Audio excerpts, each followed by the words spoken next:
Hello students, my name is Aarti Bansode and I welcome you all to the Bridge course in Information Technology at the SIS Needle College of Arts, Science and Commerce.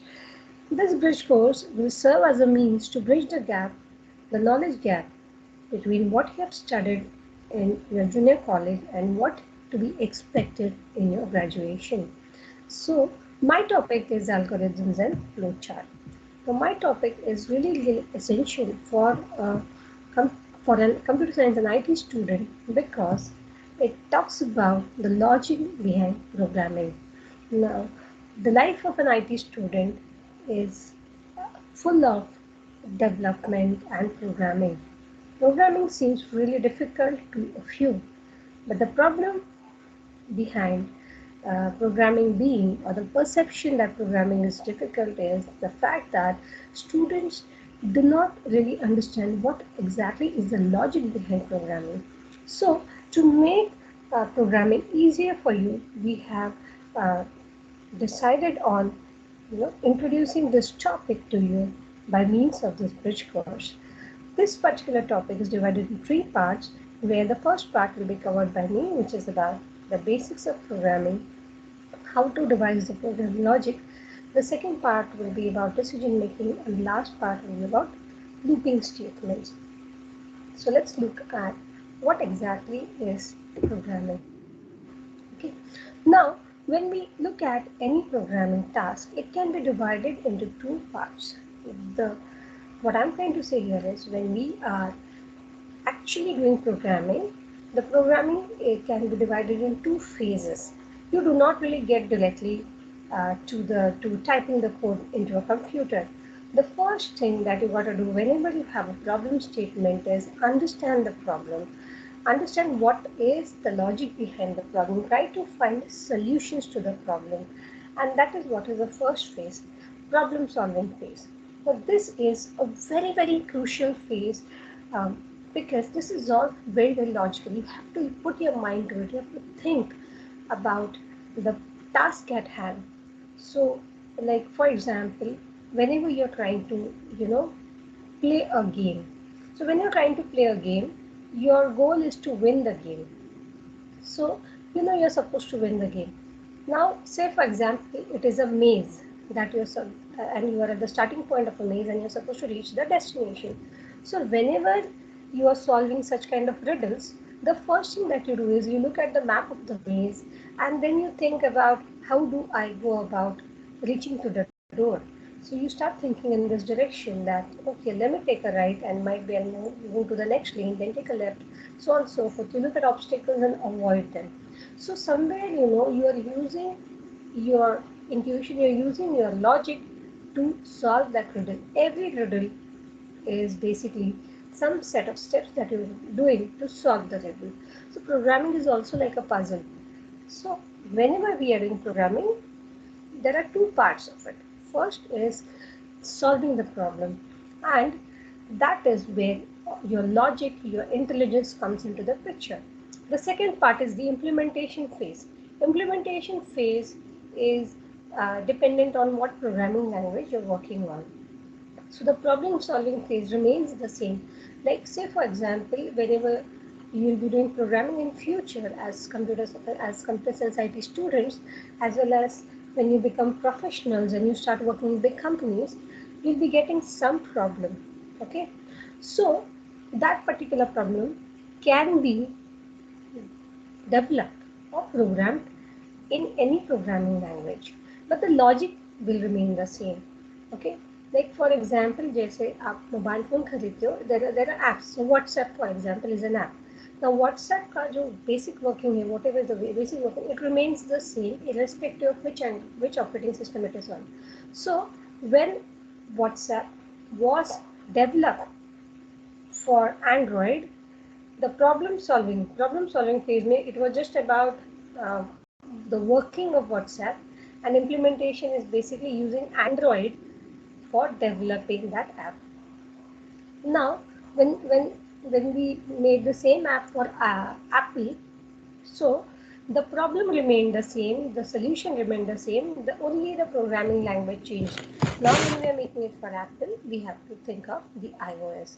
So when, as I said, as in how we progress in your graduation career, or rather further ahead in your career in IT, in the field of IT and development, what you're going to do is you'll be devising solutions to problems, that is the problem solving phase, and the implementation part will keep on changing. It will keep on changing with respect to the trends in programming language. Like once upon a time, C was the most prominent language, most popular language. Then people moved on from C to C++, then they moved on to Java, then you must have heard about .NET, and so many programming. There are a lot of languages, C hash, there's so many languages, JavaScript, Ajax, Angular JavaScript, so many. So my point being that the implementation phase is, of course, it is not very challenging. You just need to know the logic, and then when it comes to the implementation phase, you just need to know the specifics of any programming language. So whatever logic you're using in the problem solving phase, that can be reused in multiple programming languages. Anyways, now coming back to what is shown on your screen, let's talk about what is written on your screen. Now, a typical programming task can be divided into two phases: problem solving phase and implementation phase. So what is a problem solving phase? It is used to produce an ordered sequence of steps that describe solution of a problem. So whenever we are talking about some set of steps, okay, which will solve a problem, that set of steps is called as an algorithm. So like as I said, there's somebody's ringing your doorbell. So what you gotta do, you gotta get up from your place where you're sitting, then walk towards the door. Okay, you go to the bedroom door. From the bedroom door, you go to the hall, and then you open the latch, and then you let somebody in. So these are the steps that you perform. So that can also be called as an algorithm. Okay, so exactly on the same lines, whenever we are doing programming, we look at different programming tasks and then different programming examples, and then you want to break it into smaller tasks, and then you're going to write an algorithm for that, and further you're going to implement it using some programming language. So please remember, for a good developer, if you want to be a very good developer, you should be very good at the problem solving phase. Programming languages come and go, but the logic will always remain the same. Okay, moving on, let's see. Now when it comes to steps in problem solving, the first step is to produce a general algorithm, which is also called as a pseudocode. Now pseudocode, as the name suggests, pseudo matlab kya hota hai? Something which is not true, something which is similar to the original. Code, जो होता है, code is the actual program that you write when you are programming in any programming language. That is the code that you type. Okay. Now in your graduation, you'll be studying a lot of programming languages like C, Java, C++, Python. Okay. So that is coding. Pseudocode मतलब क्या होता है? Simple English में you write down what is the program logic. जैसे for example, you're going for a trip. So you simply write, okay, let's take a train from here to here, then take a bus, so on and so forth. So that is the pseudocode. And once you're done with the pseudocode, you've planned your journey, then you start refining it. Matlab, you start talking about it in detail. That is the second step, that is devising an algorithm. So now that I have spoken about traveling from say one station to another using a train, now in the algorithm, I'll specifically say that let us take the 9:30 local to CST from say Nehru station. So that is an example of an algorithm where you're specifically talking about what is to be done.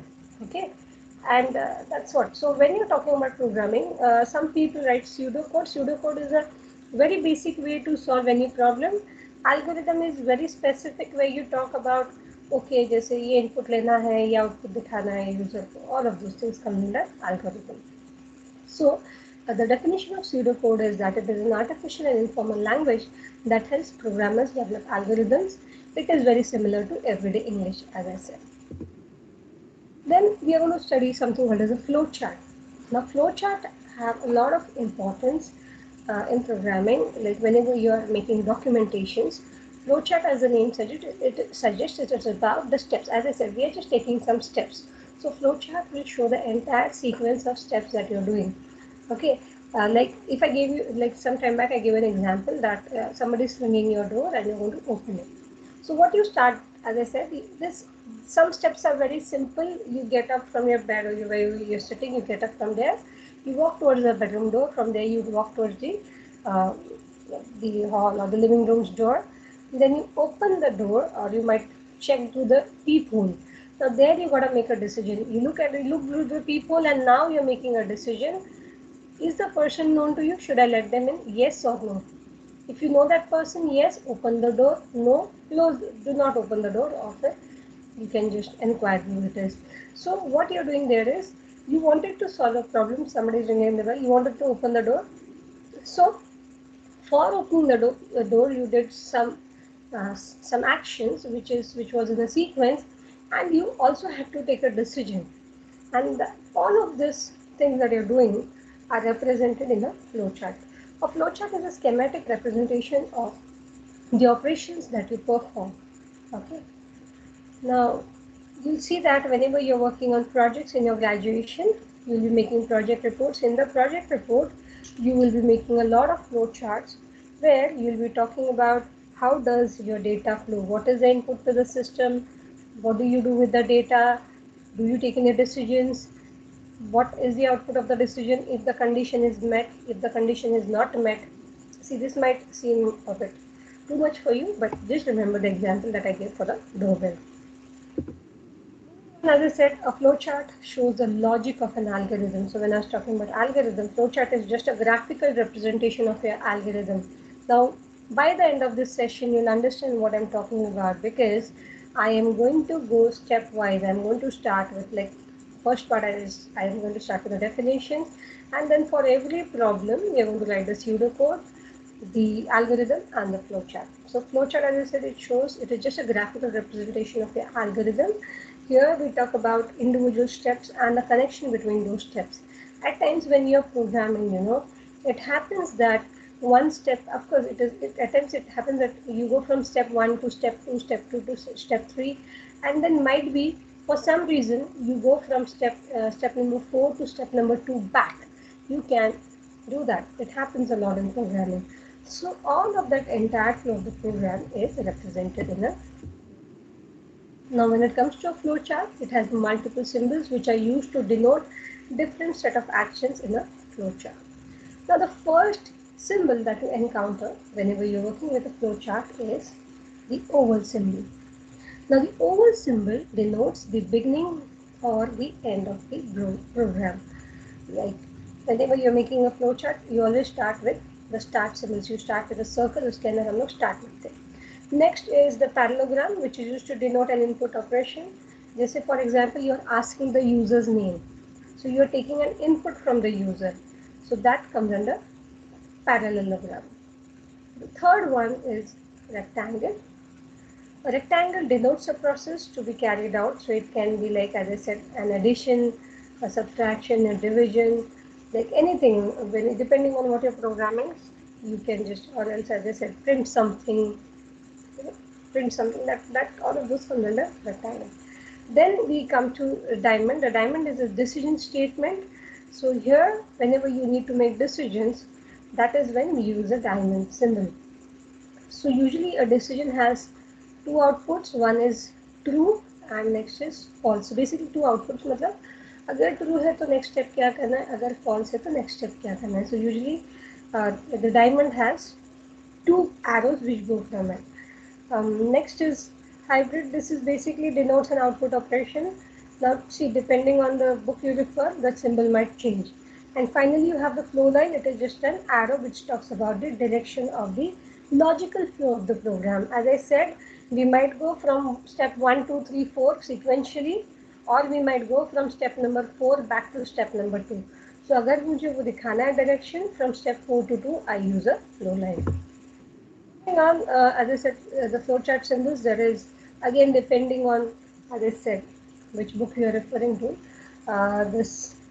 The first one is the terminal symbol, which indicates the beginning and end of an algorithm. So basically, start जो है हम लोग इसमें लिखेंगे. The process symbol जिसमें हम लोग instructions लिखेंगे. Then you have the IO symbol, which is a parallelogram, which we studied in the beginning. And now that we are working with technology में we have databases, we have files जो हम लोग access करते हैं.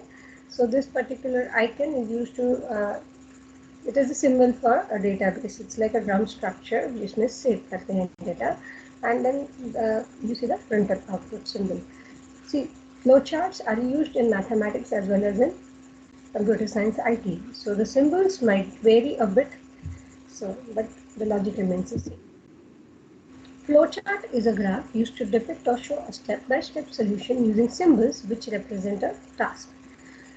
The symbols which are uh, used in a flowchart, they are all geometric shapes, as you can, as I just showed you some time back, and they are connected by flow lines. So instead of, like, some people prefer pseudocoding where you write in English, these are the steps to be performed, whereas some people prefer drawing flow charts, like just a graphical way of representing the entire program logic. Okay. This is an example of how flowchart looks like. So this is a flowchart sequence control structure where, as you can see, we are going from statement number 1 to statement number 2, statement number 2 to statement number 3, so on and so forth. And you can see that there are directed arrows.